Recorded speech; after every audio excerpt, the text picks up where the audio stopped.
Good morning students, welcome to your biology class.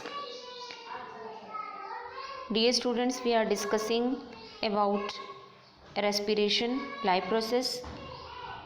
Previous lecture में हमने study कर लिया था एरोबिक एंड एनारोबिक रेस्पिरेशन. आज हम करेंगे रेस्पिरेशन इन ह्यूमंस.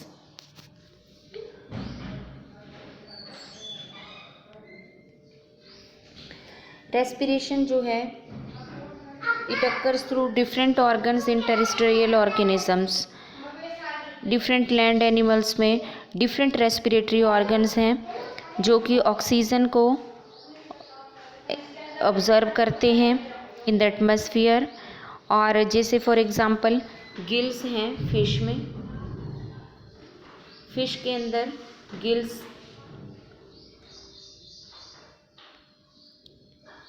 ऐसे ही ट्रैकिया जो है वो इंसेक्ट के अंदर है, skin, frog, earthworm etcetera, lungs, man, bird, cattle etcetera, ये सब हैं.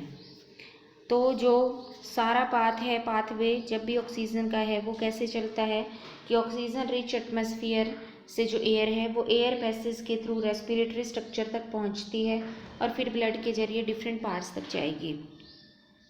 रेस्पिरेशन इन ह्यूमन बींग्स में लंग्स की हेल्प से होगी. Means the respiratory organs in humans are lungs. Respiration humans में लंग्स में होती है. लंग्स जो हैं वो रिब्स के अंदर प्रोटेक्टेड हैं, रिब केस के अंदर, और मसल्स हैं, डायाफ्राम है. जो चेस्ट कैविटी है वो दो तरह से रेस्पिरेटरी सिस्टम ह्यूमन में जो है वो चलेगा. एक कंडक्टिंग सिस्टम रहेगा और एक रेस्पिरेटरी ऑर्गन्स का लंग्स में एक्सचेंज रहेगा फिर गैसेस का. कंडक्टिंग सिस्टम के पार्ट्स में हमारे पास आता है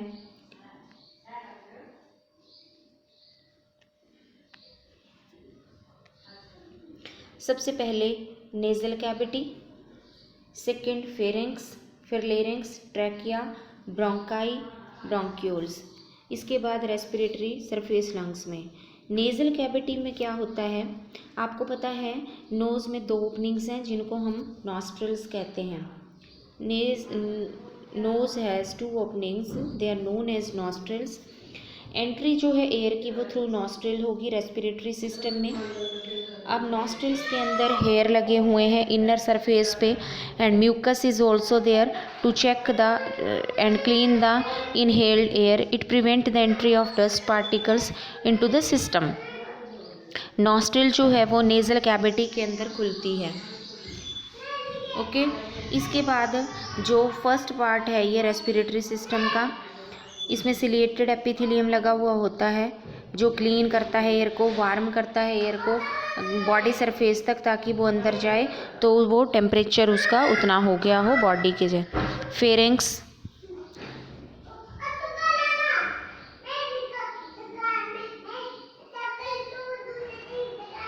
फेरिंक्स की अगर हम बात करते हैं तो नेजल कैविटी जो है at the rear end opens into funnel shaped structure. Pharynx throat region में होता है ये, इसमें ओपन होती हैं. इसके तीन रीजन हैं, ओरोफेरिंक्स हो गया, नेजोफेरिंक्स हो गया, लेरिंक्स है. अब लेरिंक्स जो है ये साउंड बॉक्स है, साउंड बॉक्स है ये हमारे पास फेरिंक्स और ट्रैकिया के बीच में सिचुएटेड है. मेल्स में काफ़ी प्रोमिनेंट रहता है प्यूबर्टी के टाइम पे और क्लियरली विजिबल होता है एक्सटर्नली. ट्रैकिया, ट्रैकिया को आप विंड पाइप भी कहते हैं. ट्रैकिया जो है वो लेरिंक्स की ही एक एक्सटेंशन है, शॉर्ट ट्यूबुलर स्ट्रक्चर जो कि जिसमें कि लगभग 15 to 20 कार्टिलेजिनस रिंग्स प्रेजेंट होते हैं. इसको हम ट्रैकिया या विंड पाइप कहते हैं. कार्टिलेज रिंग जो हैं वो ट्रैकिया को कोलैप्स होने से बचाते हैं जब इसमें कोई भी एयर नहीं होती है. तो ये हमारे पास क्वेश्चन भी बनता है कि कोलैप्सिंग या जो आपके पास रिंग्स हैं cartilaginous rings on the trachea, उनका क्या फंक्शन है. उनका फंक्शन है to avoid the collapsing of the tracheal wall when there is no air in it. इसके बाद हमारे पास आते हैं ब्रोंकाई. ब्रोंकाई जो है विंड पाइप एक्सटेंड होती है फर्दर, और प्राइमरी ब्रोंकाई जिसको हम कहते हैं सिंगल होता है, ये हर एक लंग्स में चला जाएगा। फिर छोटी छोटी ब्रांचेस ट्यूब्यूल्स में जो है ये डिवाइड हो जाएगा, जिसको हम ब्रोंक्यूल्स कहेंगे, और रिस्पेक्टिव लंग्स में ये डिवाइड हो जाएगा। ब्रोंक्यूल जो हैं इनके एंड पे बहुत सारे छोटे छोटे स्ट्रक्चर लगे हुए होते हैं, एल्वियोलाई। ये हमने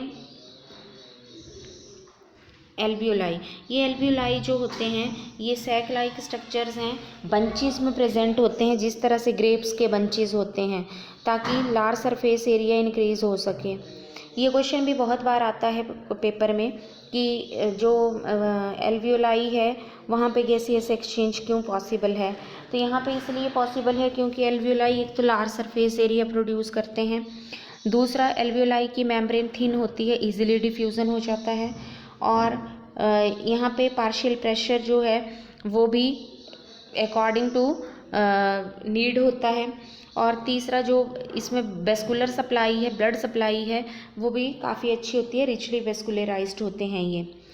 फिर आते हैं लंग्स। लंग्स क्या है हमारे पास?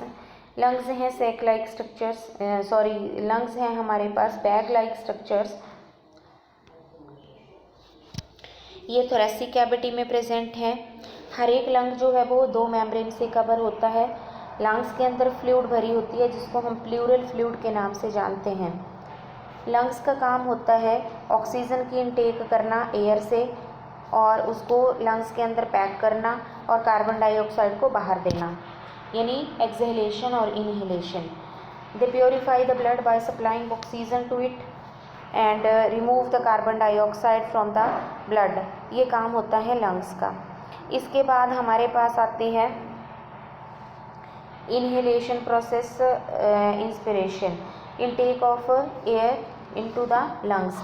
जब भी लंग्स में एयर की इनटेक होती है तो चेस्ट कैविटी जो है वो बड़ी हो जाती है।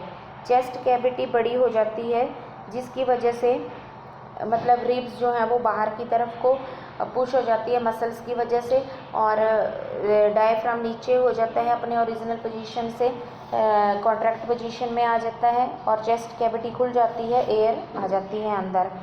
जब एक्सहेलेशन होनी होती है तो उल्टा होता है, जो एयर कैविटी चेस्ट कैविटी है वो रिड्यूस हो जाती है, डायफ्राम अपनी रिलैक्स पोजीशन पे आ जाता है और चेस्ट कैविटी को रिड्यूस कर देता है, जिससे कि हवा बाहर निकल जाती है, यानी कार्बन डाइऑक्साइड बाहर निकल जाती है। फिर है कि exchange of gases in humans किस तरह से होता है।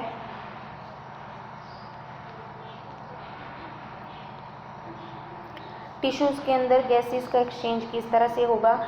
टिश्यूज़ के अंदर गैसेज का एक्सचेंज जो होगा वो जनरली ब्लड जो है वो उसमें एक सब्सटेंस होता है हीमोग्लोबिन।